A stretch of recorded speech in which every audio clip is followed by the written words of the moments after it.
এই সময়ে তালের পিঠা তৈরি করার যেন এক ধরনের রীতি, কিন্তু তালের রস প্রসেসিং করা সত্যিই আমার কাছে বেশ কষ্টকর মনে হয়। তাই আমি একটু ভিন্ন উপায় বের করেছি। তালের রসের বদলে ব্যবহার করেছি কাঁঠালের রস আর চালের গুঁড়া। অবাক হলেও সত্যি এই পিঠাগুলো খেতে একদম আসল তালের পিঠার মতোই লাগে। কাউকে না বললে বোঝার উপায় নেই যে এতে তাল নেই। তালের বদলে কাঁঠাল ব্যবহার করে একেবারে সেই আসল স্বাদ তুলে এনেছি। আসসালামু আলাইকুম, কেমন আছেন সবাই? আল্লাহর রহমতে আমিও ভালো আছি।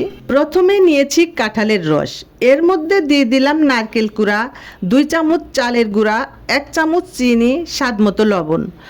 সব কিছু একটা চামচের সাহায্যে ভালোভাবে মিশিয়ে নিব।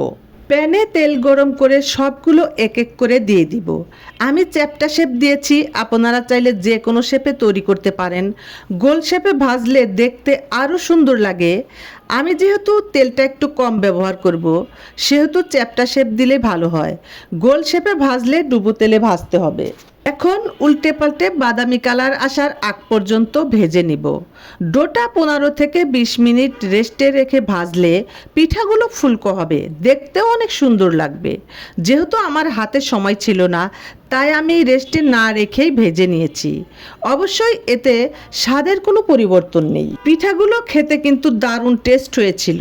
আমি যেভাবে তৈরি করেছি আপনারাও ট্রাই করতে পারেন। দেখতে কতটা লোভনীয় লাগছে। আপনারা সবাই ভালো থাকবেন, আমার জন্য দোয়া করবেন।